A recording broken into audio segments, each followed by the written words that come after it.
Bonjour à tous. Oh là là, quelle tête. Bonjour à tous. 5e semaine du vrai Ségur de la santé. Session 5e Ségur, 5e Ségur, 5e Ségur de la santé. On n'en peut plus. Voilà. On n'en peut plus. 5e semaine du vrai Ségur de la santé. On est le jeudi 18 mars de mémoire.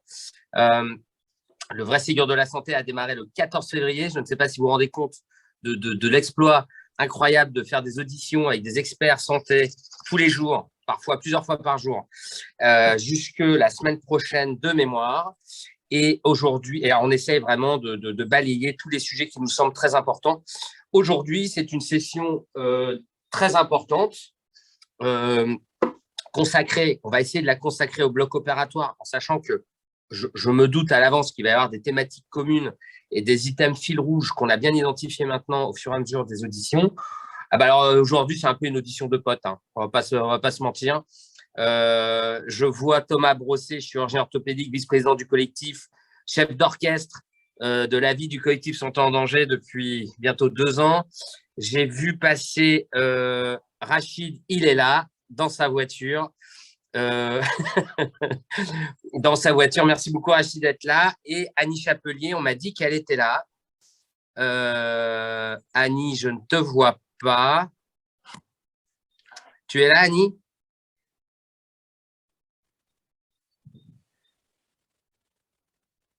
Audrey, tu m'as pas dit qu'Annie était là? Pas encore, non. Elle n'est pas encore là, d'accord, ok. Bon, Je la vois bah, pas ce sera pas encore connecté a priori, ok. Bon, bah, ce sera cool. On va avoir. Bon, puis je vois que Christelle Baldé, elle est là. On aura un chirurgien, un IBOD, au moins une IAD. Qu'est-ce qui nous manque? Un surveillant de bloc. Il nous manque des aides-soignants, des brancardiers. Mais globalement, tout le monde est là, quoi. Voilà, on va pouvoir parler du bloc opératoire, en sachant que Rachid, qui lui est IBOD, est très impliqué également dans la rénovation de la santé.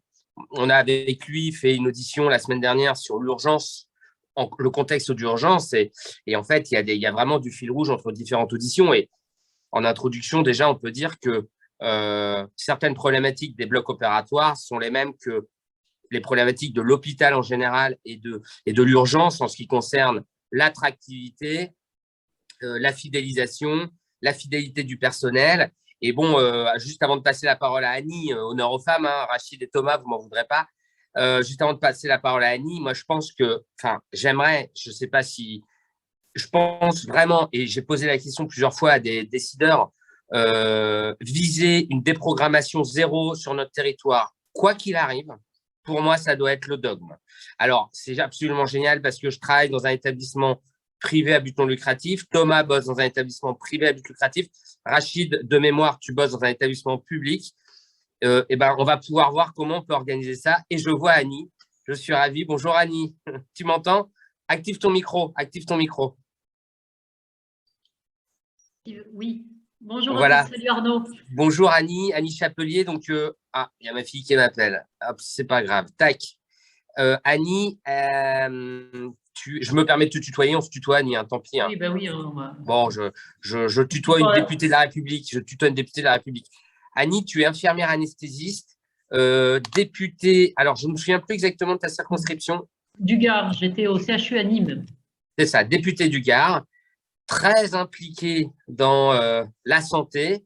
Très, très impliquée dans la santé. Tu es à l'origine de beaucoup de travaux, de beaucoup de textes. On s'est rencontrés assez vite dans l'histoire du collectif. Pour la petite histoire, c'est marrant parce que mais je vais écrire mes mémoires. Hein, je vais écrire mes mémoires, Annie. Je t'ai rencontré juste après Martine Bonner parce que ou juste avant, ouais, je sais plus, juste après. Et à l'époque, Martine, elle n'était pas encore trop barrée. Et elle faisait partie d'un groupe commun, puis après, Martine Bonner, elle a pris son envol vers d'autres sphères qui nous ont complètement échappé. Tout ça pour dire qu'on se connaît depuis longtemps, on se connaît depuis très longtemps. Et excusez-moi, il y a ma fille qui essaie de m'appeler. Audrey, c'était encore le 06 de ma fille. Si tu pouvais lui dire que tout va bien, que papa est occupé, s'il te plaît. Parce qu'il y avait un dépanneur qui devait venir à la maison, mais finalement, le dépanneur ne va pas venir. Donc, pour une voiture qui est HS, excusez-moi. Audrey, si tu pouvais envoyer un petit SMS à Jeanne, ce serait sympa. aujourd'hui, Annie, ce qu'on voudrait faire avec Thomas Brosset, que tu connais aussi, qui est chirurgien orthopédique dans une clinique à Cavaillon, et Rachid Digois, je suis sûr que tu le connais également, président du collectif Interbloc, qui lui est infirmier de bloc opératoire.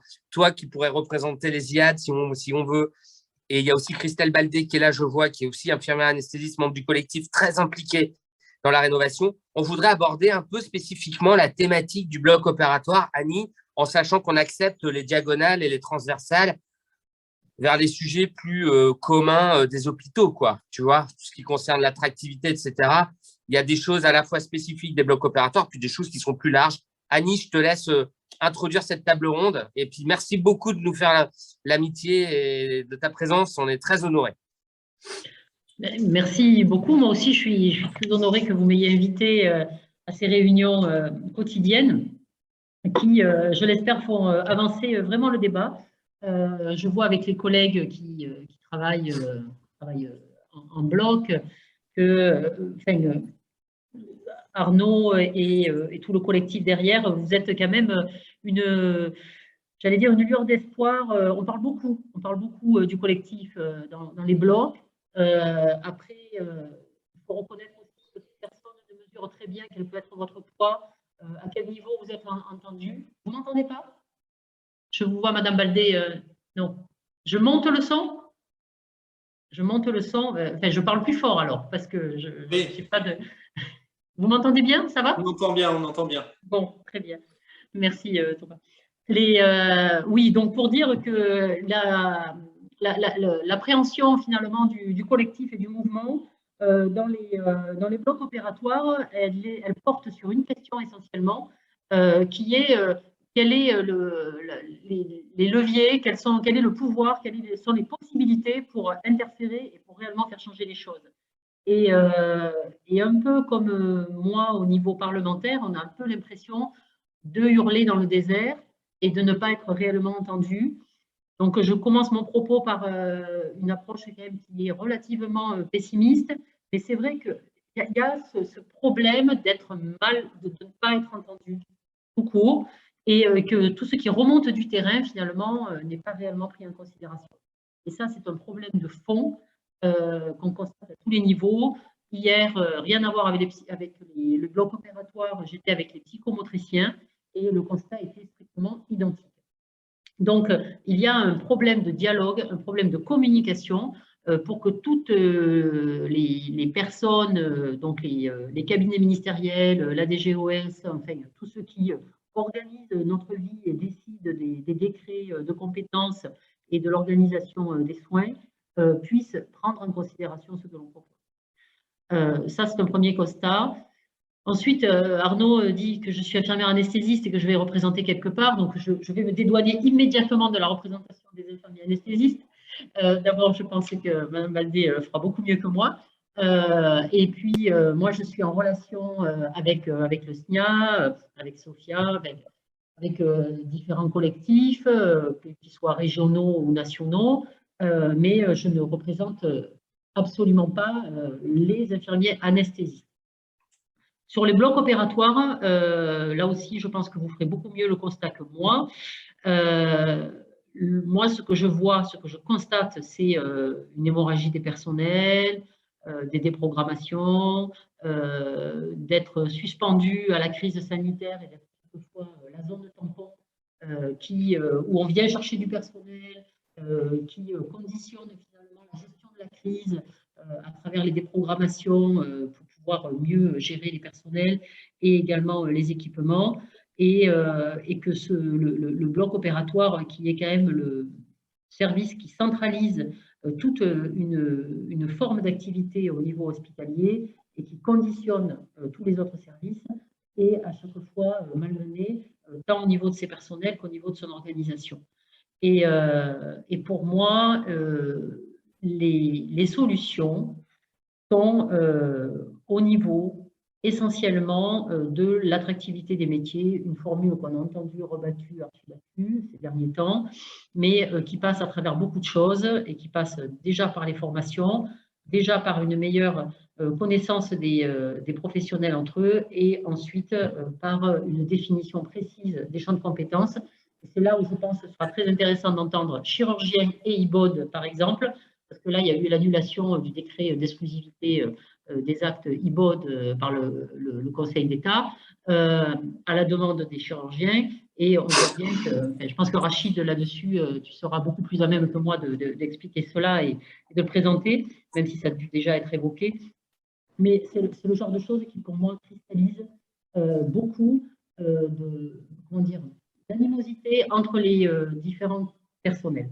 Au lieu de réussir à travailler tous ensemble, finalement, chacun est un peu retranché dans sa catégorie et ce frein que j'ai régulièrement évoqué avec Arnaud, qui est de diviser les professions et de les mettre en confrontation l'une vis-à-vis de l'autre, est quelque chose qui empêche finalement d'imposer une progression que nous souhaitons tous dans les blocs opératoires et dans les hôpitaux en général.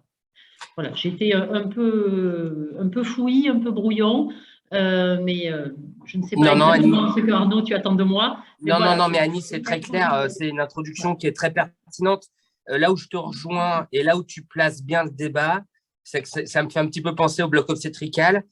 Le bloc opératoire est un milieu avec plusieurs métiers et il se trouve que ces métiers-là sont un peu dans le feu de l'actualité en ce qui concerne les IAD et les IBOD.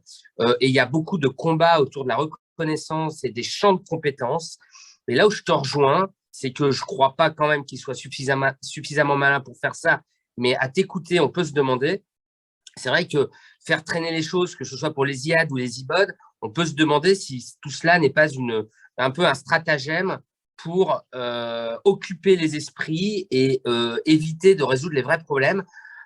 Comme tu l'as mentionné, alors, je voudrais, attends, juste avant de passer la parole à Rachid, Thomas, si tu permets d'intervenir après Rachid. Annie, les IAD, vous en êtes où là parce qu'il y avait des négociations qui ont abouti finalement. Je pense que, enfin, Christelle, peut-être vous voulez intervenir sur où ça en est. Je dis cela parce que moi, les derniers échanges que j'ai eus, c'était avec des représentants de collectifs. Et au niveau du ministère, il y a des pourparlers en cours, mais moi, je n'ai pas le sentiment qu'il y a une véritable volonté d'aboutir sur quelque chose de réellement différent au niveau statutaire. Et puis, après, là-dessus, je vais me faire des ennemis, mais les échanges que j'ai pu avoir avec les IAD, on voit qu'il n'y a pas… c'est pas clair, quoi, finalement, non, ce qui est demandé. Non, mais je suis d'accord. On est passé… Enfin, il y a ce problème de l'infirmière de pratique avancée, auxiliaire médical à pratique avancée. Donc, j'ai eu des échanges avec beaucoup d'IAD pour expliquer qu'on ne peut pas créer le statut d'auxiliaire médical à pratique avancée pour la simple et bonne raison qu'il existe déjà. Alors on ne peut pas créer quelque chose qui existe déjà et qu'en fait, on peut s'y rattacher, on peut modifier au niveau réglementaire et non pas législatif. Donc là, on rentre dans la tambouille législative sur laquelle nous, parlementaires, on n'a vraiment aucun levier. Et là-dessus, je pense qu'il y a une nécessité de reconnaissance, et moi, je me bats pour cela au niveau ministériel, de la reconnaissance statutaire, mais encore faudrait-il qu'il y ait des demandes qui soient compréhensibles et claires. Bon, alors on va revenir là-dessus, Christelle, t'inquiète, je te donnerai la parole juste après pour qu'on fasse un focus IAD si tu t'en as envie ou pas. Là où je te rejoins, Annie, encore une fois, semer la zizanie, c'est une très bonne stratégie pour empêcher d'avancer. C'est qu'en fait, moi, ce qui est revenu à mes oreilles, c'est qu'au bout d'un moment, certaines négos de certains IAD ou de certains représentants d'IAD n'ont rien trouvé de mieux que de se cogner aux anesthésistes et de se retrouver, de provoquer une levée de bouclier de l'ASFAR, du SNFAR. Alors ça, c'est il y a plusieurs semaines.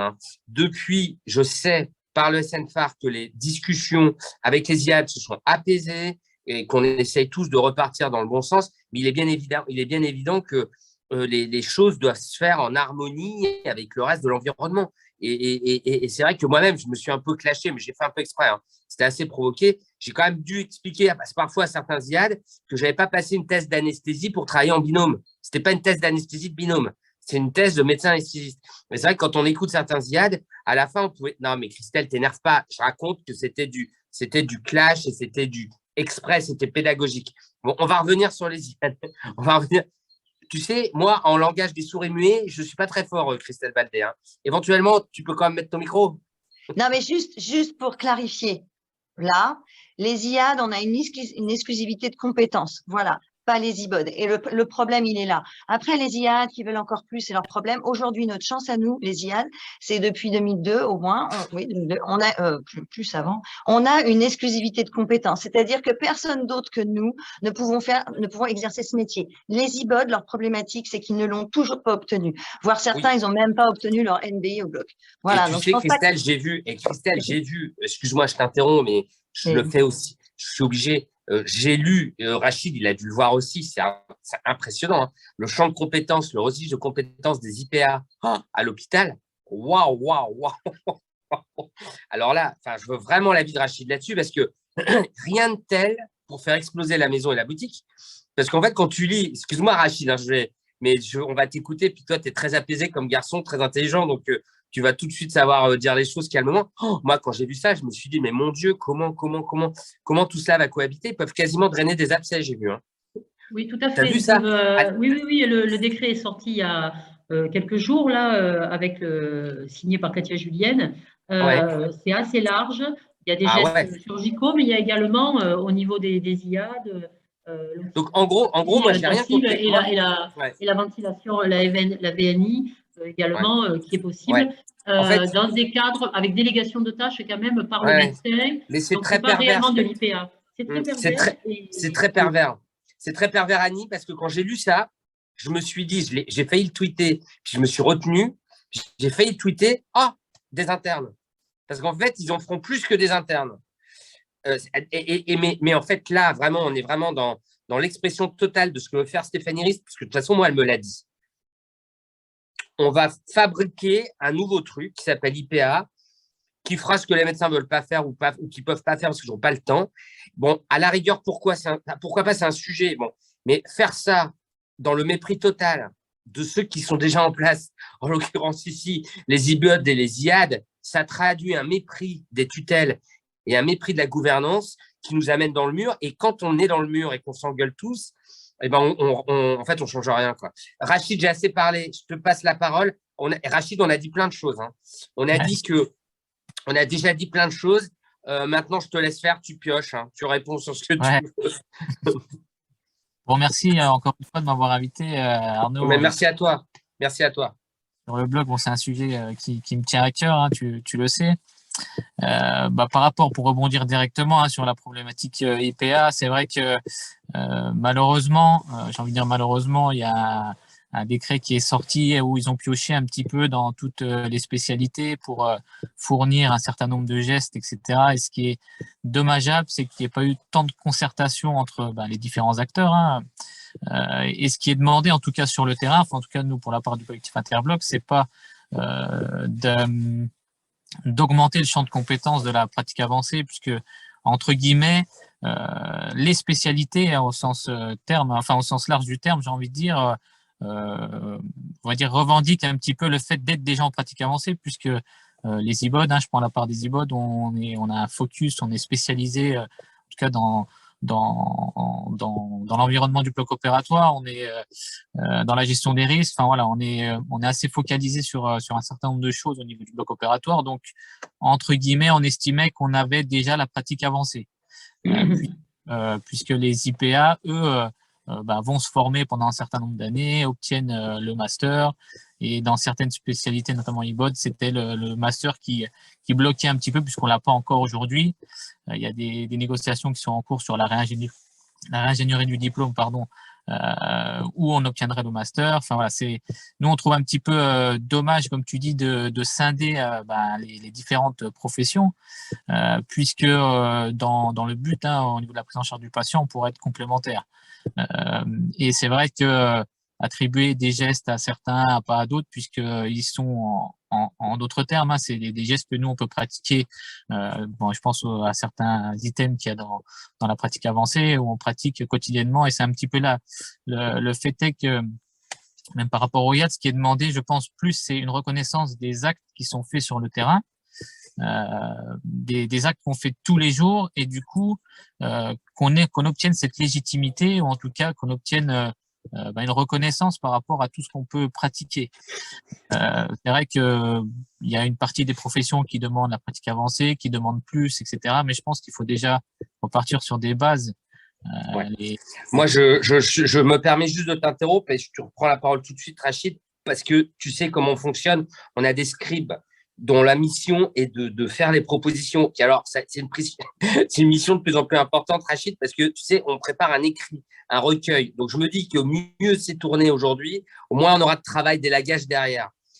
Je trouve qu'on pourrait dire la chose suivante.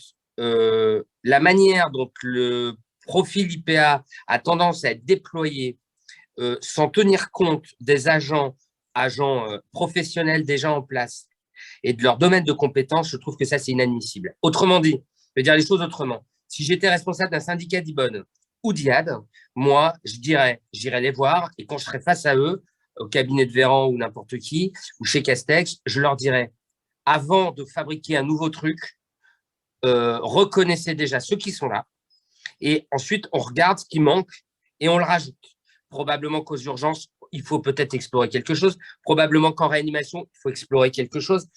Et finalement, tu vois, Rachid, ce que je me dis, c'est que comme nous, encore que je vais dire une connerie, j'allais dire, ça pourrait être utiliser la fonction IPA pourrait être un moyen de revaloriser tout le monde. Mais d'après ce que j'ai lu, le salaire d'IPA, il est nul. Hein. Enfin, il est pas plus. Je crois qu'il est moins élevé qu'un IBOD ou qu'un IAD. Hein. Il est annexé quasiment sur les mêmes grilles indiciaires. Il est à peu près pareil. Ah, d'accord. On est sur le même niveau. Après, moi, je conteste pas du tout l'infirmier de pratique avancée. Au contraire, je pense qu'il a la place dans la chaîne de soins. Après, c'est justement le traitement qui est réservé aux autres spécialités où il y a une demande de reconnaissance depuis un certain nombre d'années. Je parle pour notre part, hein, mais en tout cas, voilà, c'est le traitement qui est réservé aux autres derrière. Oui, c'est ça. Donc, en fait, il faudrait la proposition, moi, je dis, c'est oui à l'amélioration des postes et des pratiques, mais le socle de base sur lequel il faut s'appuyer pour aller plus loin, c'est reconnaissance des professionnels en place qui ont déjà X années d'expérience. Parce que ça, on n'en parle même pas, Rachid. Hein. C'est-à-dire que demain, tu es IPA quand tu sors de l'école, parce qu'il y a quoi? Il y a 2 ans d'exercice nécessaire, je crois. C'est ça. Enfin, 2 ans d'exercice versus un IBOD de 15 ans d'expérience, ça n'a aucun sens. Bon, alors, on va finir le tour de table. Thomas Brosset, je vous laisse vous présenter et je vous laisse nous donner vos propositions d'amélioration des blocs opératoires. Alors, c'est intéressant parce que je ne sais pas si tu vas pouvoir répondre à Rachid, mais là, il y a eu un vrai problème. Hein. Il y a eu un vrai truc sur la levée de bouclier, je crois, des chirurgiens dans le privé qui conduisent dire un truc du genre, si jamais on est obligé d'avoir ça pour fonctionner, on ne peut plus travailler, j'imagine. Tu sais, sur le décret là, qui a été rejeté. Je crois qu'il y a de ça. Ce qui montre bien aussi, Thomas, qu'on passe notre temps à dire qu'on doit prendre des décisions par bassin de vie, mais on doit aussi prendre des décisions peut-être par structure de santé.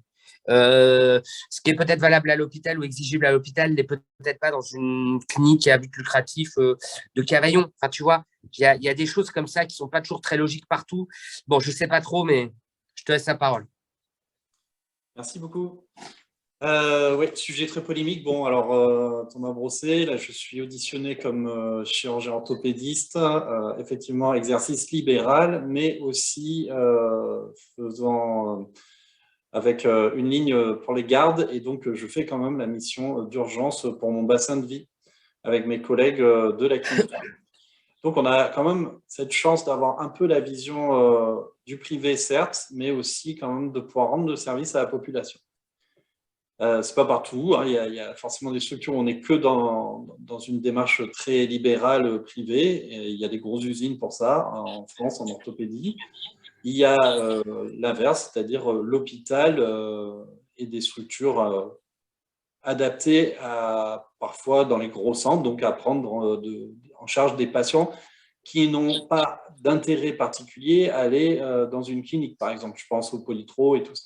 Polytraumatisés, pardon. Après, par rapport au sujet dont vous avez commencé à évoquer, ça va être compliqué pour moi de me positionner parce que… Non, mais Thomas, c'était pas une question piège. Hein. Par le passé, en fait, pour moi, c'est plus compliqué que simplement la reconnaissance. Je suis pour la reconnaissance du diplôme d'IBOD et valoriser leurs compétences. Voilà, ça c'est clair. Mais de par ma pratique, je sais aussi que le confort, puisqu'on parle de confort du chirurgien, souvent c'est ça qui nous est mis en avant, avec son aide opératoire, etc., avec qui en fait ils ont créé un binôme et au fil et à mesure des mois et des années ont une entente particulière, c'est aussi quelque chose qui doit être valorisé. L'expérience, on en parlait tout à l'heure, de ces infirmières qui certes n'ont pas de diplôme d'IBOD à l'heure actuelle, mais qui sont rentrées dans le cadre de VAE, doivent être aussi valorisées. En fait, moi, je crois qu'une des parties du problème, c'est que, comme toujours, l'attractivité, elle passe par le salaire. Il y a une partie salariale qui aujourd'hui est bien sûr insuffisante, mais une partie aussi reconnaissance donc de la formation complémentaire faite par des gens qui sont engagés donc pour IBOD, IAD. Mais aujourd'hui, c'est sûr que la différence à 80 € par mois, elle n'existe pas. Après, est-ce qu'un IBOD, est-ce que c'est plus un infirmier de bloc qui doit être à l'hôpital parce que de par leur formation en gestion du risque et de leurs compétences étendues à différentes spécialités, en gros, à l'hôpital, tu vas plus souvent être accompagné et mixer le nombre de chirurgiens, et à la clinique, tu vas être plutôt l'aide d'un chirurgien. Donc, tu vas faire à peu près toujours la même chose, alors qu'à l'hôpital, tu vas être positionné, quand tu arrives le jour dans ta journée de travail, on va te positionner sur un bloc viscéral ou un bloc ortho. Ça peut être plus des choses transversales. Donc, forcément, on va peut-être avoir besoin de personnes qui sont formées avec une vision plus large du métier. Voilà. Thomas, ouais. Non, mais c'est très clair. Attends, oui, c'est bon. Non, mais ce que tu dis est très clair. Je partage complètement ça. En dézoomant un petit peu, le problème de la ville se traduit par des déserts médicaux. Le problème des urgences se traduit par des fermetures d'urgences. Le problème d'attractivité globale à l'hôpital se traduit, dans les établissements de santé, se traduit par des fermetures de lits, par manque de personnel paramédical. Et le problème du bloc opératoire et de son mauvais état de santé se traduit, à mes yeux, par le taux de déprogrammation énorme qu'on a eu. Alors, je vais adapter mon propos quand même. En tout cas, une succession de décisions de réaffecter du personnel du bloc opératoire et des lits de patients qui devaient se faire opérer a abouti à un taux de déprogrammation énorme. Voilà. Donc, voilà, en tout cas, ce qui s'est passé pendant les mois de crise sanitaire. Ça, c'est un premier point. Moi, j'ai besoin de votre avis là-dessus. Je suis scandalisé par ça. Scandalisé. Je pense qu'en mars 2022, on devrait défendre, quoi qu'il advienne, jamais de déprogrammation. Ça, c'est le premier point. Et le deuxième point, c'est que si on considère en ce moment qu'on n'est pas en crise sanitaire, moi qui travaille dans un établissement très fort en chirurgie, dans un établissement privé à but non lucratif, qui est vraiment une Formule 1 de chirurgie lourde, tous les jours, il manque du personnel, il manque des IBOD, il manque des IAD, il manque même des anesthésistes. Hein. Alors là, j'ai croisé 2 remplaçants aujourd'hui. Pourquoi Thomas, je refais un petit focus paramed. Pourquoi il manque des IBOD et des IAD dans les blocs opératoires de France? Voilà. Et sans passer trop de temps sur les raisons, comment faire pour améliorer ça? Parce que là, nous, on est dans un souci d'efficience. Qu'est-ce qui se passe? La sélection, elle est trop dure. Les IAD qui font IAD, ils sont ultra contents de faire IAD, hein, souvent. Hein. Et souvent, il y a une liste d'attente plutôt. Hein. Moi, j'ai connu toute ma carrière des gens qui avaient attendu, qui étaient pris à l'écrit, recalés à l'oral ou vice-versa, etc. Et les IBOD, au-delà du fait que il y a une formation d'IBOD, mais ça ne doit pas être ça l'obstacle. Annie, je reviens vers toi, Annie. Pourquoi, à ton avis, on est en dette de personnel de ces profils-là, spécialisés, compétents? Sur le papier, c'est quand même des beaux jobs. Est-ce que tu as des idées là-dessus? Oui, j'ai des idées. Bon, après, j'ai une analyse peut-être qui est personnelle et qui n'est pas universelle. D'abord, les professions, elles n'ont pas les mêmes problèmes.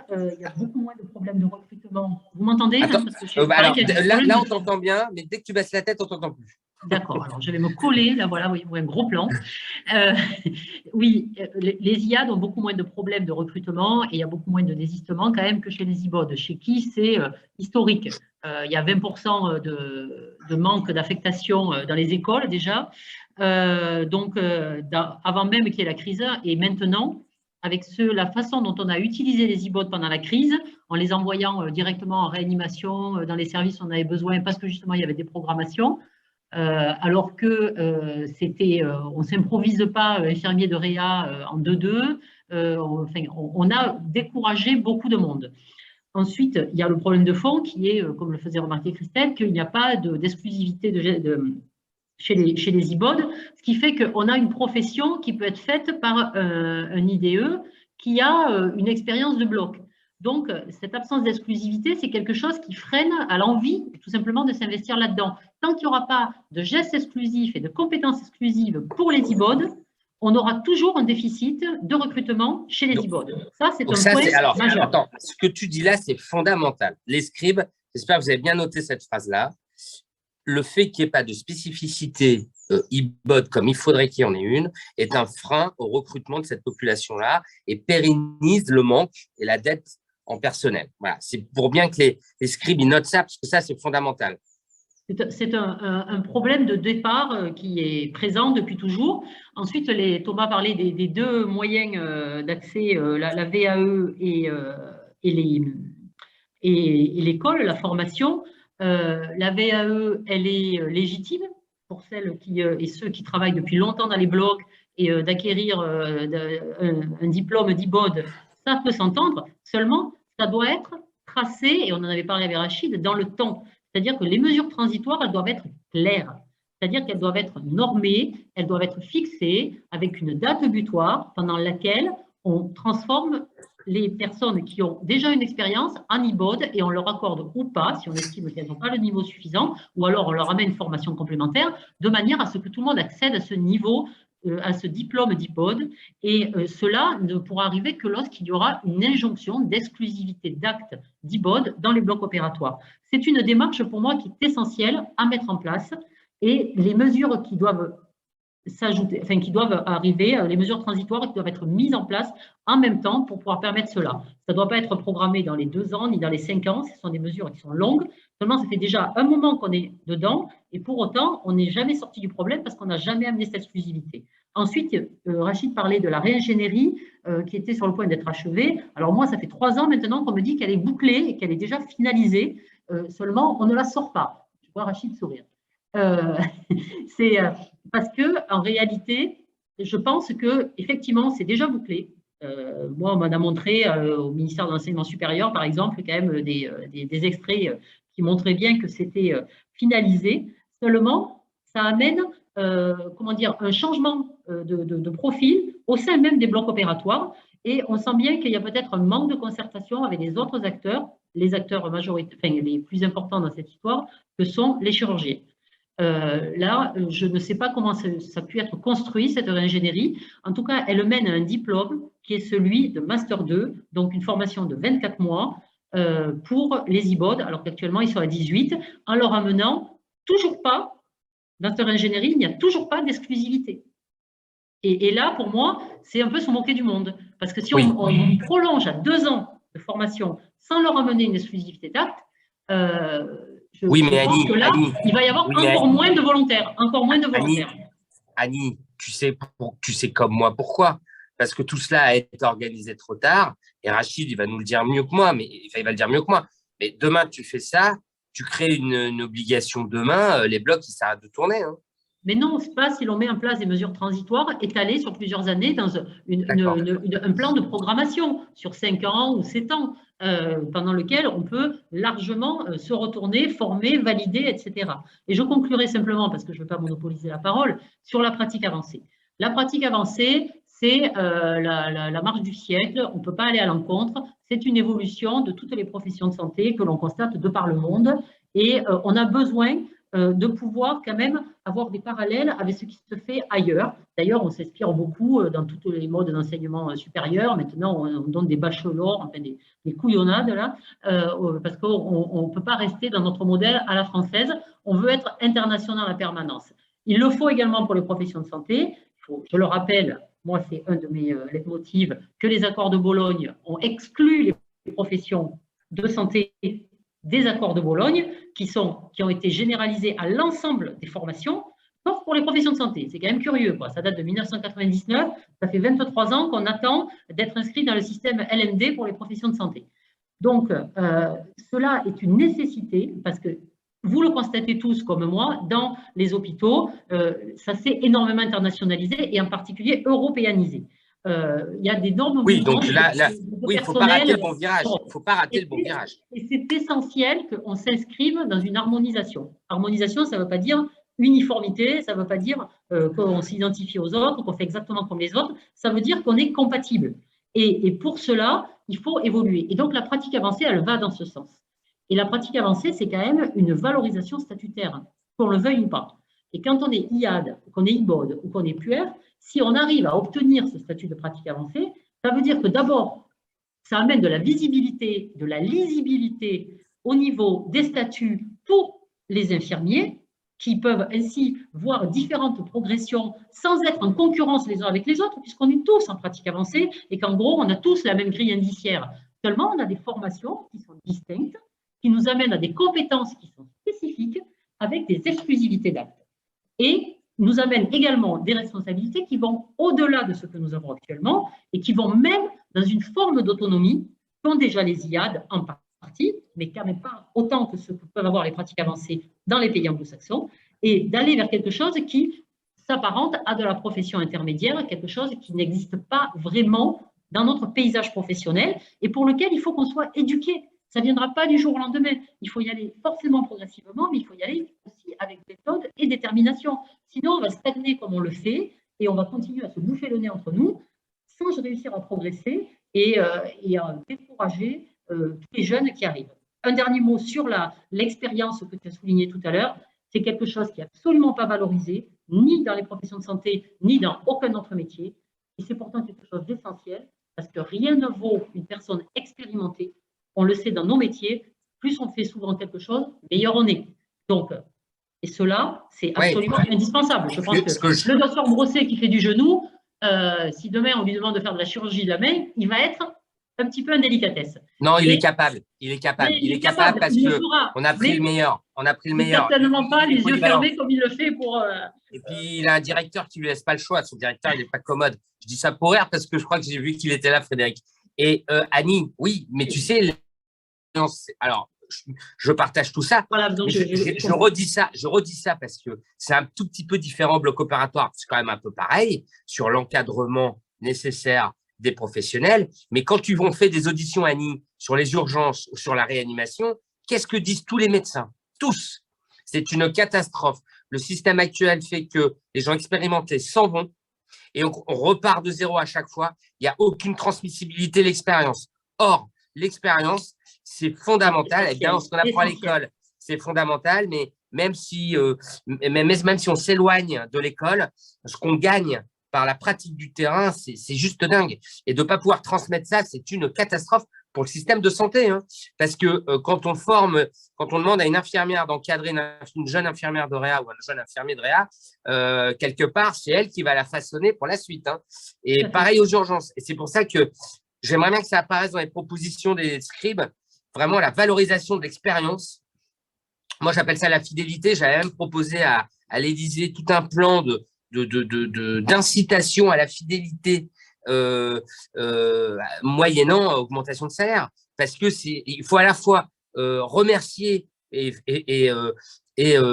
remercier et valoriser, encourager les gens à rester, mais ceux qui restent, il faut les inciter à ne pas partir, quoi. Bon, merci Annie. Même la partie IPA, c'est passionnant la manière dont tu l'expliques. J'en retiens quelque chose de très important, c'est qu'il ne faut pas rater le bon virage. Il ne faut pas rater le bon virage. Et ce n'est pas parce qu'on négocie qu'il faut absolument il ne faut pas perdre de terrain. C'est-à-dire qu'il faut revaloriser tout le monde, mais il faut essayer de garder le système de santé français à la bonne place à laquelle il était même si parler d'une bonne place du système de français, Annie, avec 70 services d'urgence fermés la nuit, recensés la semaine dernière, tu te rends compte? 70. Je ne sais pas si tu imagines le nombre de morts en regard de ça. Il va y avoir des morts sur notre territoire. Évidemment, l'Ukraine, rien n'est comparable à l'Ukraine. Et donc, on doit toujours un petit peu nuancer notre propos. Mais voilà de quoi on parle. Et quand j'entends, tu as vu, j'ai lu hier dans BFM, le gouvernement se prépare à lancer une grande campagne de recrutement. Mais ils veulent recruter qui? Ils font n'importe quoi. Tant que tu n'as pas modifié les ratios, tant que tu ne valorises pas les formations et que tu en prends soin des formations et que tu n'augmentes pas les salaires, mais tu vas recruter personne. L'ARS Île-de-France qui a essayé, là, tu sais, ils avaient fait un truc de dingue là, avec des primes à l'embauche des infirmières et puis des salaires élevés, mais ils ont recruté personne parce que personne n'est dupe. Bon, bref. Alors, excusez-moi pour ce petit aparté. Merci, Annie, pour ce zoom, ce focus. Rachid, est-ce que tu veux embrayer ou Thomas? Ah ouais, je veux bien, Arnaud. Vas-y. Je meurs d'impatience. Vas-y, Rachid. Non, je pense que alors, il y a beaucoup de choses à dire sur le sujet des e-bods, mais sur les propos de Thomas, quand il dit finalement, on voudrait créer que les e-bods soient plus dans le public, que les infirmiers de bloc opératoire, donc les infirmiers en soins généraux qui travaillent au bloc, soient plus dans le privé. En fait, ça a tendance à déstructurer ou du moins à faire croire que la formation ne sert à rien. En fait, c'est ça la problématique aujourd'hui qu'on a, c'est que on est en train de dire, par ce qui se passe, parce qu'en fait, ce qui se passe, c'est que une partie des chirurgiens qui ont attaqué le décret des compétences des e-bods mettent en lumière que finalement, la formation, ça ne sert à rien. En fait, on est là-dedans. Et nous, on pense au contraire, et il y a des études qui le montrent, que le fait de former les gens augmente la qualité des soins, augmente la sécurité des soins. Donc, on ne peut pas aller dans ce discours-là à dire que finalement, un infirmier en soins généraux a exactement, ou au moins, du moins, les mêmes compétences qu'un e-bot, qu'un infirmier spécialisé. T'inquiète pas, j'ai la solution. Mais nous aussi, on l'a, Arnaud, t'inquiète pas. On l'a. Non, mais j'ai la solution pour que Thomas Brosset, il soit quand même content. Et toi aussi. Mais si vous voulez, c'est un peu... Mais je comprends très bien ce que tu dis. Le Conseil d'État, en fait, par la décision, a mis en avant que finalement, c'était le principe de sécurité juridique qui était mis en défaut, dans le sens où finalement, s'il n'y a pas assez d'e-bots formés, qui ont les actes exclusifs, les blocs opératoires ne pourront pas tourner. Mais on s'est rendu compte que depuis 2015, l'apparition des actes exclusifs, les établissements n'ont pas fait l'effort de former les gens.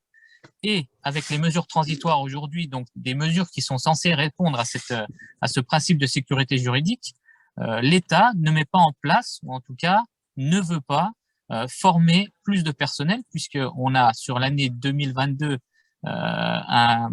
des statistiques des écoles d'e-bods qui nous ont envoyé, qui a quasiment 50% d'inscriptions en moins, puisque les établissements attendent les mesures transitoires pour ne pas envoyer leurs agents en formation. Donc, en fait, c'est très important. C'est très important pour les scribes.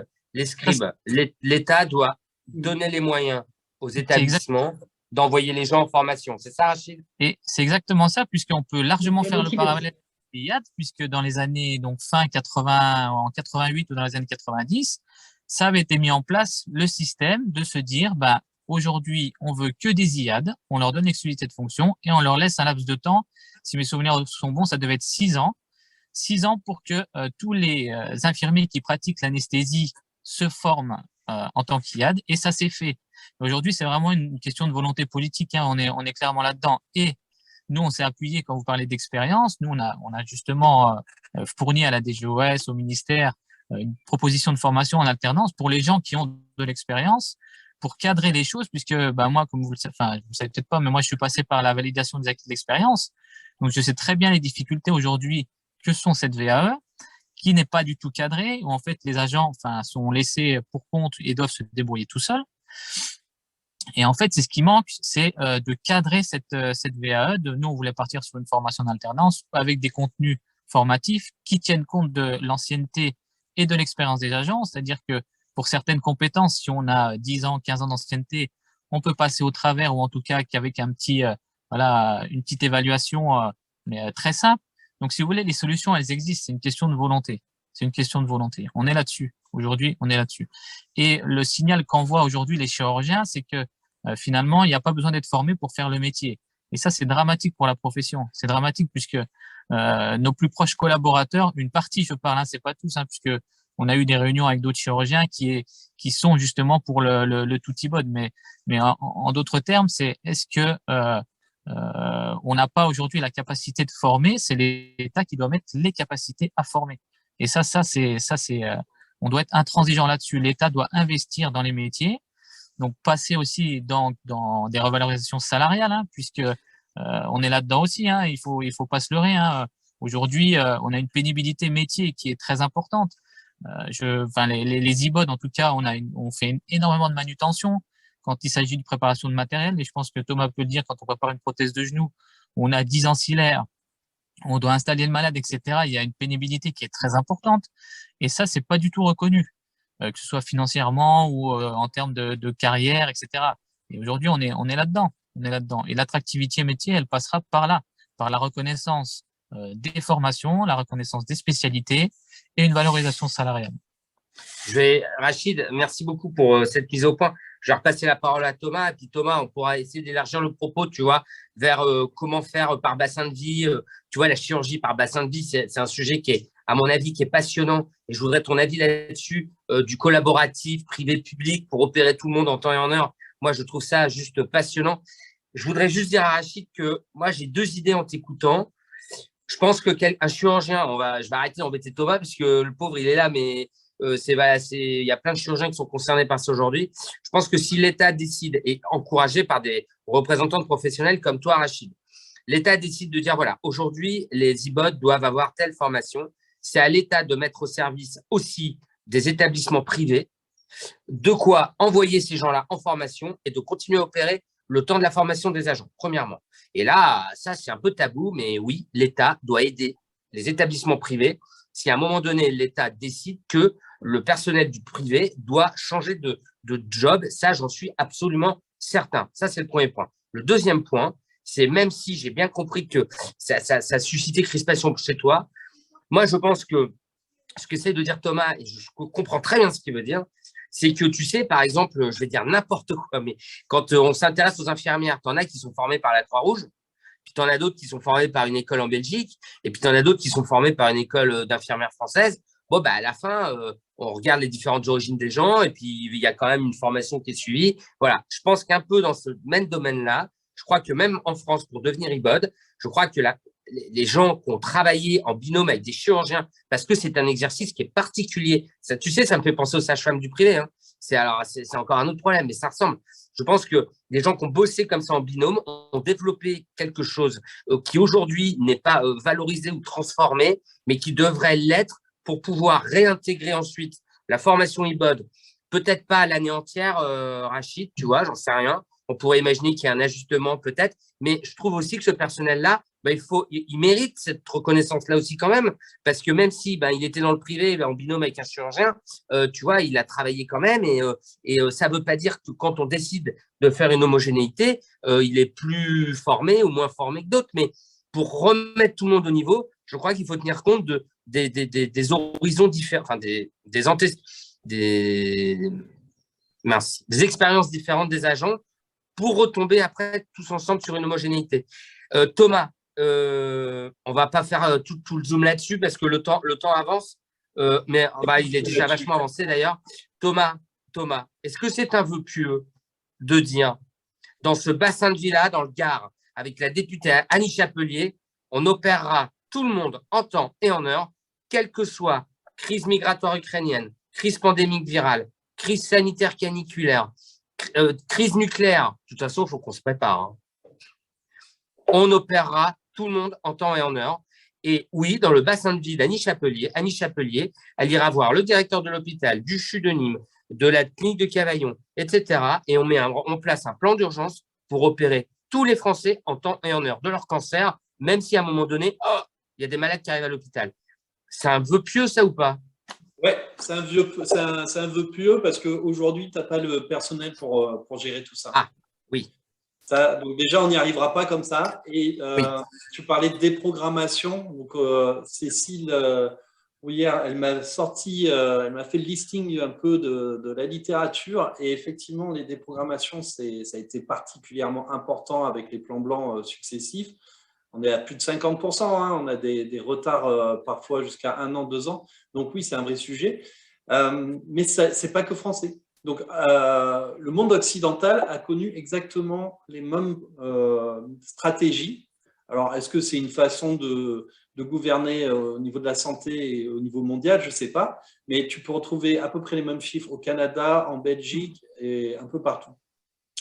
Ça, c'est une chose. Après, bien sûr qu'on a vu aussi, et c'est là où il y a des choses à faire vraiment, l'ARS a imposé en fait un plan blanc, quel que soit le territoire, et si tu ne déprogrammais pas, tu étais considéré comme le vilain petit canard, celui qui voulait faire du pognon si tu étais en privé, et ça passait très mal, et c'était tout de suite des menaces. Et pour ceux qui ont eu le droit à vivre des visios avec vos ARS respectives, c'était clairement dit et ce n'était pas du tout voilé. Or, le terrain, effectivement, montre autre chose. Des facultés, et notamment, ça a été dit déjà dans plein d'auditions et sur plein d'autres médias, par exemple, sur la première, si on prend l'exemple de la première vague, on s'est tous arrêtés. En 48 heures, on s'est tous mis au garde à vous. On était prêts. On était prêts on ne savait pas quoi, mais on était prêts. Et il y a eu une super entente public-privé au niveau local. Il y a eu des respirateurs qui sont partis à l'hôpital de la clinique, des trucs comme ça. Donc, ça, derrière, cette expérience-là, on ne l'a pas réutilisée pour les vagues successives. À chaque fois, ça a été le coup près. Bing, vous arrêtez tout, vos patients, vous faites de la chirurgie fonctionnelle, ils vont attendre, ce n'est pas grave, etc. On a quand même plus ou moins eu le droit à faire du dépistage cancer avec la gastro ou d'autres chirurgies, spécialités comme ça. Mais donc, pour finir de répondre à la question, on peut faire mieux, mais est-ce qu'on ne va pas déprogrammer? Ça, je pense que c'est vraiment un vœu pieux. On peut s'organiser, probablement, pour dire telle structure, elle va opérer même de la chirurgie fonctionnelle. Parce que moi, j'opère encore des gens que j'ai reportés 2 ou 3 fois. Au fur et à mesure des vagues, à chaque fois qu'on les a reprogrammés, bing, ils s'en prenaient une autre. Et honnêtement, et de toute façon, c'est marqué, il y a des chiffres, il y a quand même une perte de chance. Plutôt opère quelqu'un tard. Alors, bien sûr, si c'est un cancer, forcément, si tu l'opères à 1 an de son début de cancer, il y a de grandes chances que ça ne se passe pas bien. Une hanche ou un genou arthrosique, c'est plein de complications associées si le patient il est de moins en moins mobile et si tu ne l'opères pas, alors déjà qu'on a un peu de délai parce qu'effectivement, il n'y a pas non plus pléthore de chirurgiens, pléthore d'infirmières dans les blocs et tout ça, donc il y a un moment, il faut rentrer les gens dans des cases.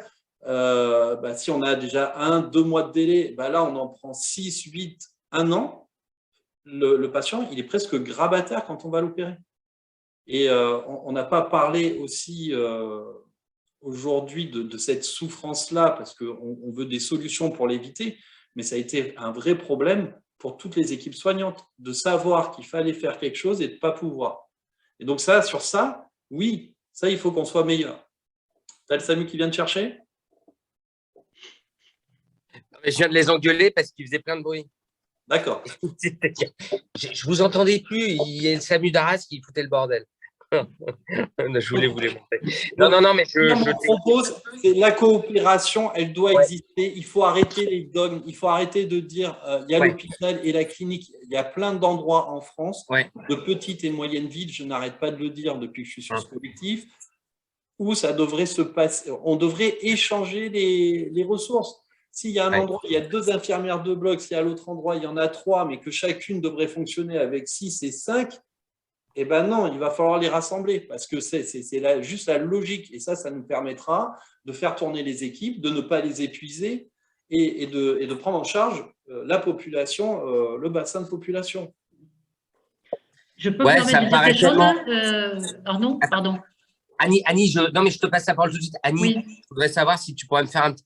Est-ce que tu as des chances d'être réélue au mois de juin? Ne me présentant pas, ce serait quand même, ça tiendrait du miracle. Ah, tu te présentes pas? Pourquoi? Oh, ben, ce serait trop long à expliquer et ce n'est pas le sujet. Je pense que malheureusement, on n'est pas très efficace, on n'est pas très utile en étant là. Oh, bah alors, dis donc, C'est- Émilie Cariou, c'est pareil, je crois qu'elle va Ouais, arrêter. c'est ça, on entend Tous beaucoup nos ça. copains députés, ils arrêtent. Tous nos copains Voilà. députés, ils arrêtent.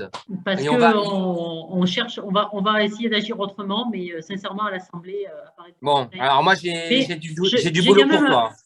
quelque chose à dire en réponse à Thomas. Annie, C'est juste place important. ma question. Je place Oui. ma question avant et après, je te laisse dérouler. Annie, une proposition à porter à l'Assemblée nationale sur plus jamais de déprogrammation, mutualisation des structures de chirurgie sur les territoires, organisation comme l'ARS ne l'a jamais fait, elle n'a jamais voulu qu'on répartisse le qui fait quoi dans les bassins de population. Je voudrais juste, dis-nous ce que tu as à nous dire, après avoir ta réponse sur le fait de savoir si une mesure comme ça pourrait être portée. Alors, cette mesure, encore une fois, elle n'aurait pas à être portée parce que c'est la mission des ARS de faire cela. Et elle a été totalement déficiente sur cette mission lors de la crise. Une de mes IAD, de mes collègues IAD, là, me disait, de toute façon, comment peut-on être efficace quand en temps normal, on ne l'est pas? Alors, en situation de crise, forcément, on peut l'être encore moins. Mais les ARS, c'est leur fonction, justement. De mettre en œuvre toute la démocratie sanitaire et l'organisation des soins à l'échelle des bassins. Ils ont tout redistribué, créé les GHT. Maintenant, ça ne manque pas les structures. Et ces obligations-là, elles existent, sauf qu'on a des organismes, entre autres les ARS, qui, à mes yeux, sont totalement incompétentes en cela. Et de dire, parce qu'il y a eu des missions récemment qui ont été menées sur l'efficacité des ARS, dire que c'est parce qu'elles n'ont que 11 ans, elles sont toutes jeunettes et qu'elles ne savent pas encore très bien fonctionner et qu'il faut leur laisser du temps, pour moi, ce n'est pas entendable. Ce que je voulais dire à Thomas, c'est que le travail privé-public, c'est quelque chose qui enrichit mutuellement et qui est absolument indispensable et je suis parfaitement d'accord. À un point près, c'est qu'il existe, on le sait, des organismes à but non lucratif et d'autres à but lucratif.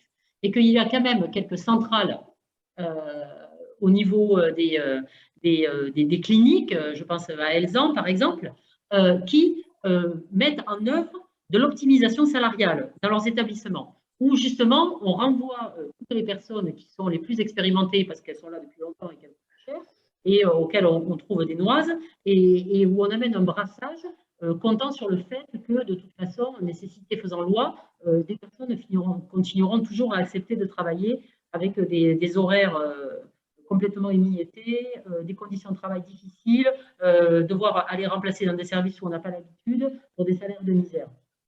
Ça fonctionnera un temps, mais au bout d'un moment, cela même s'écroulera. En attendant, ces grands groupes se seront copieusement enrichis. Donc, je ne veux pas faire mon nez soumise, mais je pense sincèrement que le modèle du but lucratif dans la santé est réellement à remettre en question parce qu'il a également un impact sur l'attractivité des métiers, parce que tout le secteur du but lucratif pour les personnels non médicaux est extrêmement mis à mal et leurs conditions de travail également. Et j'ai une clinique dans mon département où Elsan a racheté l'ensemble des cliniques. Normalement, ils n'ont pas le droit, il y a une règle du monopole qui interdit d'être le seul et unique acteur privé dans un département, et pourtant, ils l'ont fait parce que soi-disant, il n'y avait pas de racheteur. Et dans la clinique de ma ville, ils ont mis en place cette politique d'optimisation salariale. C'est-à-dire que toutes les personnes syndiquées, on leur a trouvé des photographes. Toutes les personnes qui étaient là depuis longtemps, on leur a dit, écoutez, finalement, vous ne travaillez pas si bien que ça, donc il n'y a plus que des nouveaux venus. Et les médecins eux-mêmes, les chirurgiens, sont montés au créneau pour dire qu'on ne pourra jamais plus fonctionner à cause de votre fonctionnement. Mais Annie, voilà. Tu es en train de dire qu'avec Rachid, on est en train de se lécher les babines. Tu es en train de dire qu'il faut qu'on fasse la peau à Elsan et Ramsey? Oh putain. Je sais pas, c'est pas… Ah, parce qu'on a quand même encore des carrières à faire, Annie. Moi, je ne sais pas, peut-être qu'un jour, je dirais. Nous, on dit Elsan. Hein. Tu dis Elsan? Ben, ah oui, bon, nous, on prononce comme Elsa.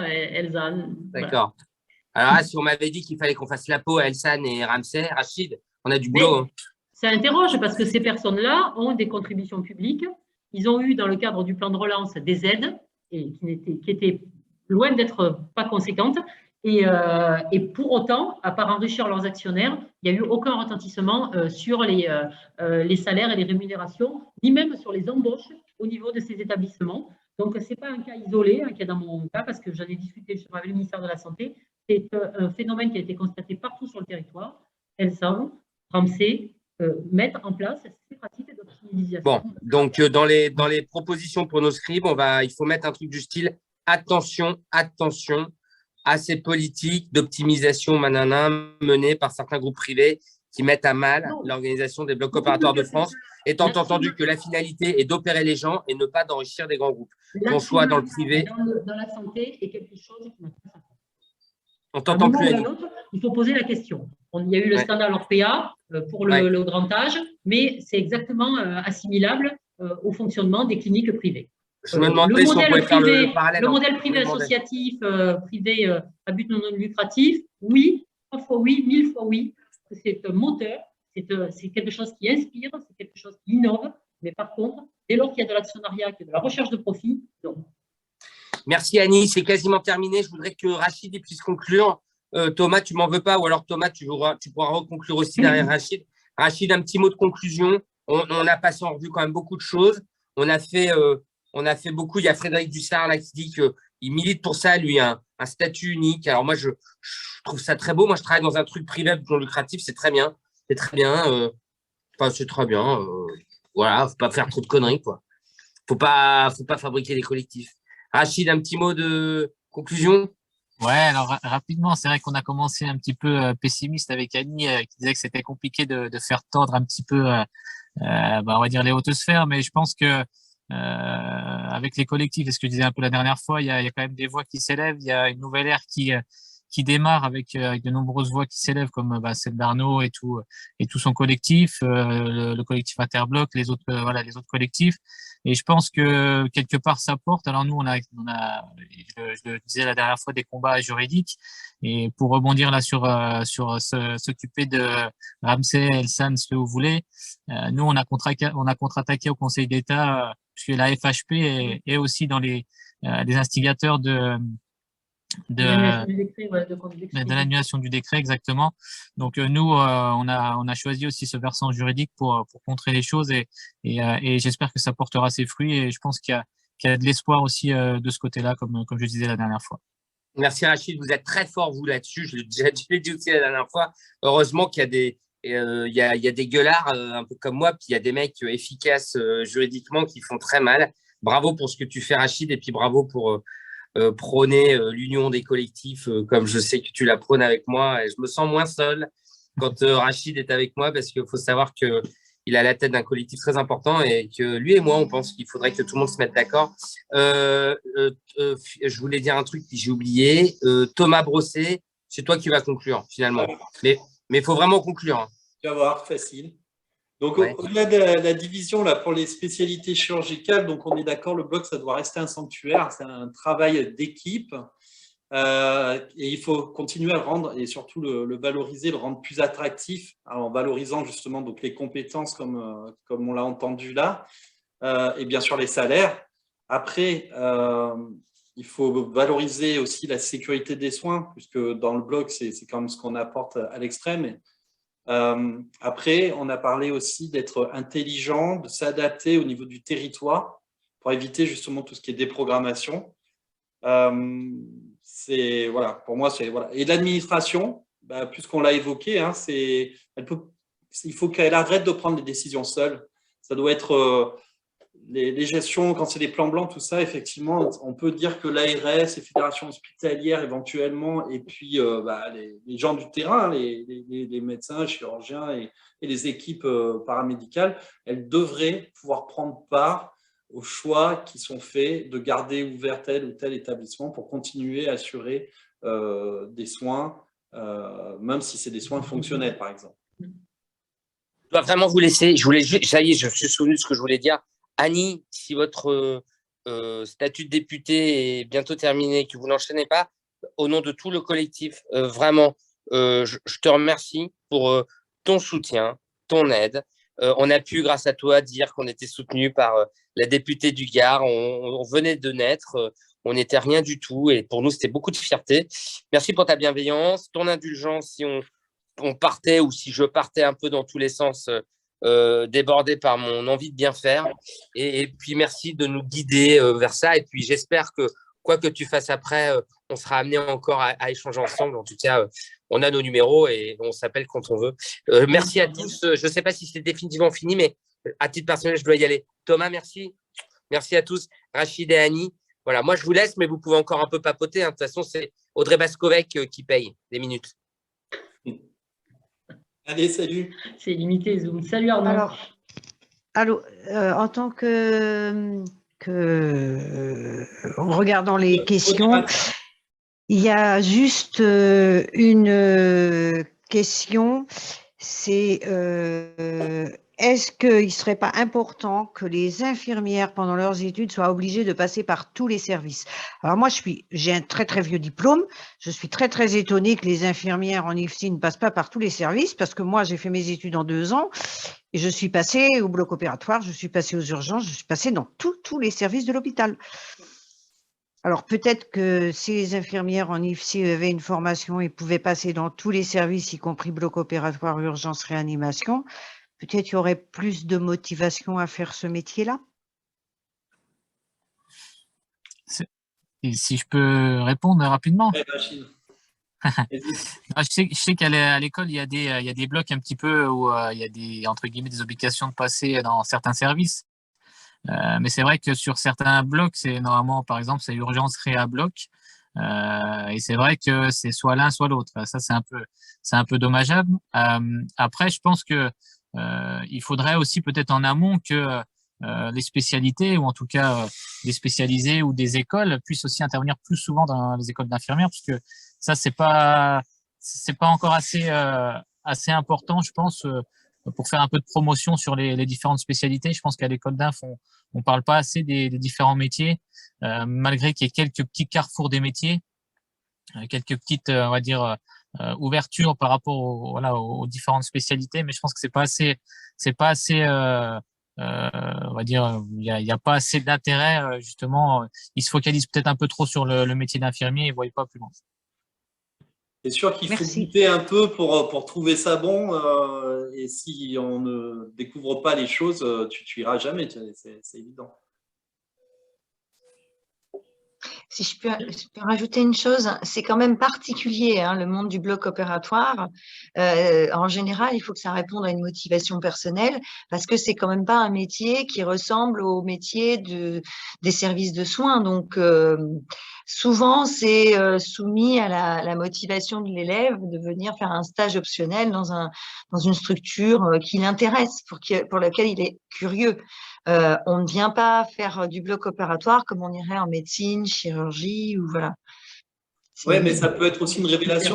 Quelqu'un qui ne savait pas, tu vois, et qui se retrouve et qui dit « Ah, c'est trop bien, je veux faire ça ». Ouais. Après, je pense que les passages en service de chirurgie devraient être agrémentés à chaque fois d'un passage au bloc opératoire. Alors, on fait ça à la clinique, hein, par exemple. Ouais, mais ça, c'est pas systématique, malheureusement. Et je pense qu'on devrait pousser les élèves à aller voir les types de chirurgie. C'est souvent le cas, hein, tu sais, les élèves infirmières qui suivent pour une colo, le patient pour une PTH. Nous, c'est comme ça que ça fonctionne. Ouais. Oui, ça fonctionne comme ça la plupart du temps. Et puis, l'objectif, c'est pas non plus de former à des spécialités 85% des IDE. Enfin, l'immense majorité des infirmiers vont se retrouver soit en libéral, soit dans des services traditionnels, beaucoup dans les milieux du grand âge aussi. Donc, là aussi, la psychiatrie, ce sont quand même, c'est ça qui phagocyte l'immense majorité des infirmiers qui sortent des écoles. Le manque de sensibiliser pour amener davantage d'attractivité pour ces spécialités-là, je ne pense pas que ce soit vraiment quelque chose à renforcer. Je rejoins totalement Christelle. Ceux qui font le stage en chirurgie est obligatoire. L'immense majorité des établissements d'enseignement amènent, suivre justement le bloc opératoire, donc il y a au moins comme ça, une découverte. Et c'est pas le point majeur. Le point majeur, c'est vraiment le cœur même des formations. Les infirmiers et les syndicats d'infirmiers parlent tous justement d'une formation qui est désormais des 3 années qui sont inadaptées au métier d'infirmier. Trop intellectuel, on essaie d'en faire des enseignants-chercheurs au lieu d'en faire des personnes qui vont se soucier et s'occuper des autres.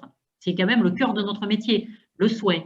C'est la grande différence. Par rapport à ça, oui, pardon. nous, quand on a beaucoup de jeunes infirmières en fait, qui arrivent dans les services en fait, fraîchement formés, et c'est vrai que depuis peut-être dans 4 ans, 5 ans, je pense, elles arrivent et on leur réapprend en fait, ou du moins elles apprennent en fait. Alors bon, c'est bien, c'est sympa parce que c'est des binômes et puis après tu te dis, bah, toi tu les as formés comme toi tu veux dans ton service, mais c'est vrai qu'en amont, on a l'impression que, de toute façon, elles nous disent, hein, elles ont appris à planifier des soins, mais quand il faut les réaliser, là, hop, elles les font même pas. parfois même une perfusion. Des perfusions, moi je me souviens de quelqu'un qui passait son DE et à qui que j'ai formé à la pose d'une sonde urinaire chez une femme. Elle ne l'avait jamais fait durant ces 3 années. On est quand même des métiers techniques. Et ça, tous les syndicats infirmiers le disent. On s'est éloigné de notre formation. À force de dire que nous sommes avant tout des intellectuels plutôt que des techniciens, on s'est éloigné de ce qui fait le propre de notre métier. Et je voudrais juste donner le mot anglais. En anglais, ils font la différence entre le care et le cure. Et voilà, les médecins soignent et les non-médicaux s'occupent des autres. Et ce sont dans tout ce care pour lequel il n'y a pas de mot vraiment en français. Et c'est ça quand même qui est notre cœur de métier. Et ensuite, que l'on s'oriente vers des spécialités hyper techniques comme IAD ou IBOD, c'est quelque chose qui est, comment dire, une singularisation que nous avons. Mais ce n'est pas notre cœur de métier. C'est simplement la possibilité que nous avons d'évoluer vers une profession qui est totalement différente de ce cœur de métier, de ce qu'est l'infirmier de base, entre guillemets, qui est une profession à part entière et qui est très distincte du médecin, qui a une démarche de décisionnaire, de diagnostic, qui est fondamentalement différente de la nôtre. Je le dis avec d'autant plus de facilité que je donne toujours cet exemple. Quand j'ai travaillé en humanitaire, j'ai été propulsée médecin anesthésiste. Voilà, il n'y avait pas de médecin, donc on m'a dit « tu seras le médecin anesthésiste ». J'ai vécu les plus grands moments de solitude de mon existence, tout le monde sans doute, parce qu'on n'a pas la formation pour être, ni les compétences pour être médecin. Voilà, quand on est acculé aux besoins, on fait preuve de capacité hors norme qu'on ignorait soi-même. Mais c'est là où cette démarche, je l'ai vraiment touchée du doigt. Le positionnement, la façon que l'on a de se préoccuper de l'autre est fondamentalement différente. Elles sont complémentaires, indispensables l'une et l'autre pour le patient, mais elles ne sont pas les mêmes. Et il est essentiel de développer des passerelles au niveau des formations, de permettre à des personnes comme ça de permuter, d'aller de l'un vers l'autre. Généralement, c'est du non-médical vers le médical, rarement l'inverse. Mais en tout cas, il faut bien se rappeler que chacun a un rôle qui lui est propre. J'aurais voulu rappeler… Le care, il est possible hein, dans l'accueil au bloc. Moi, je suis content quand l'infirmière de bloc, IBOD, on va dire, et l'infirmière d'anesthésie prend soin justement du patient qui arrive dans un état de stress malgré toutes les choses qu'on met en place aujourd'hui au niveau de la réhabilitation améliorée après chirurgie. Ça reste quand même un moment fort entre le soignant, même s'il est technicien derrière, il y a un moment, il y a un côté d'humanité qui est fondamental. Mais toujours, je ne dis pas le contraire en tout cas, mais c'est simplement pour expliquer que il faut déjà reprendre, et ça fait beaucoup de mal, la formation dite universitaire en licence des infirmiers. Moi, j'ai milité pendant ces 5 années au Parlement pour dire que ce n'est pas parce qu'on est universitarisé que l'on est… on doit s'éloigner de notre métier de base et qu'on ne doit pas avoir une formation qui est professionnalisante, qui est dans la relation avec l'autre, dans la relation d'aide, mais également dans la technicité. Parce que quand on fait bien un geste technique, on ne fait pas souffrir le patient et c'est bénéfice pour tout le monde.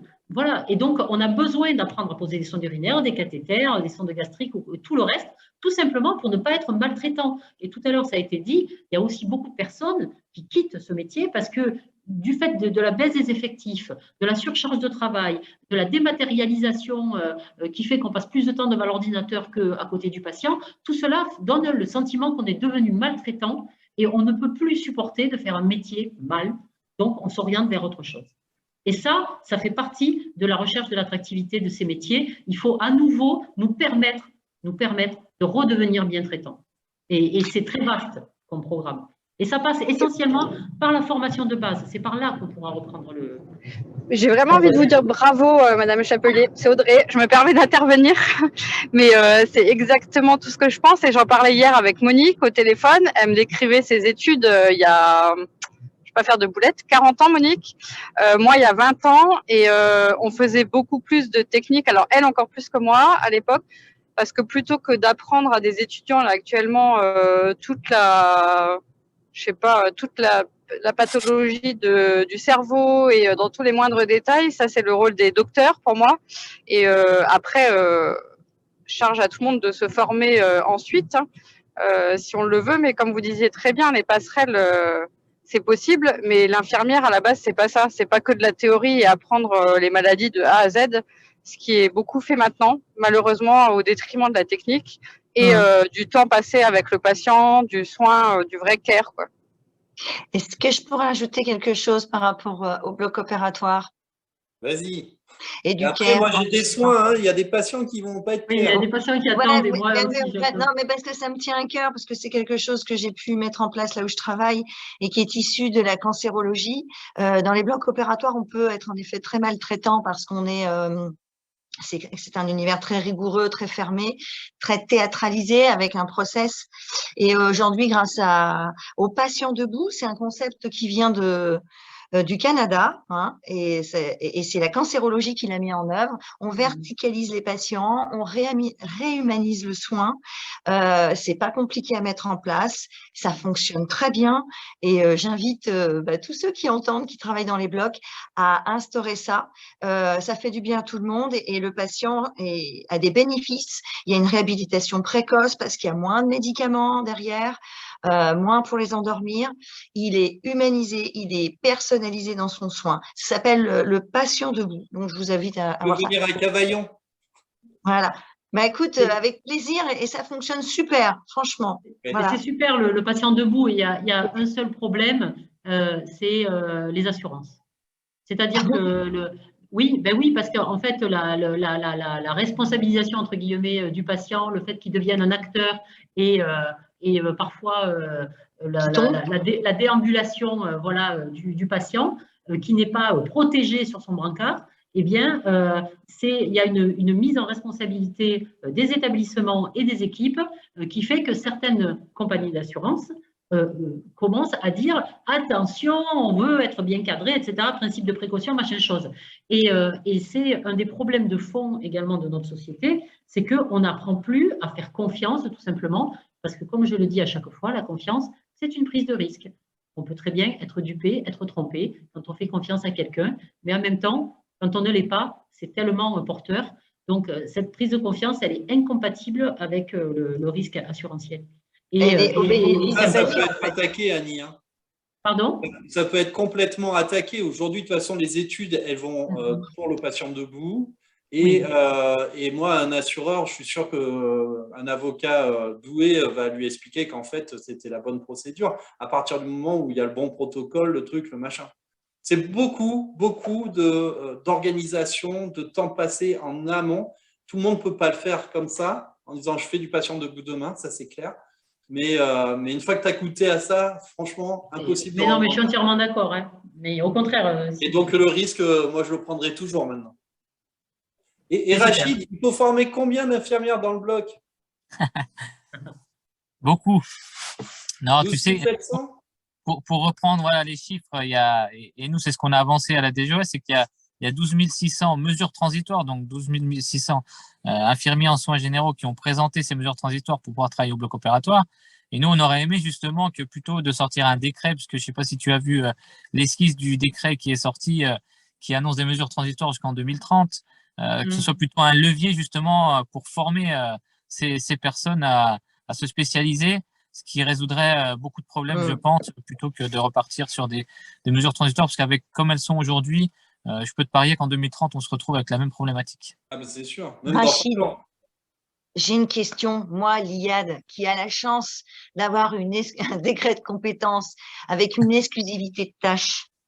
Quand est-ce que vous allez pouvoir arriver au même niveau que nous? Hein, on milite pour, hein, on milite pour. Hein. C'est vrai que nous, on voudrait une exclusivité de fonction comme vous, mais c'est ce que je disais tout à l'heure, c'est une question de volonté politique. Hein. On l'a apporté sur la table à la DGOS, mais en tout cas, ils semblent pas du tout voilà, à notre écoute, hein, malheureusement. Bon, on Bien. va s'occuper de Je notre vais devoir vous question. quitter. Merci à toutes et à tous. C'est fait un Merci plaisir. beaucoup. Merci à tous. Merci à vous. Au revoir. Au revoir. Allez, au revoir, bonne fin de journée.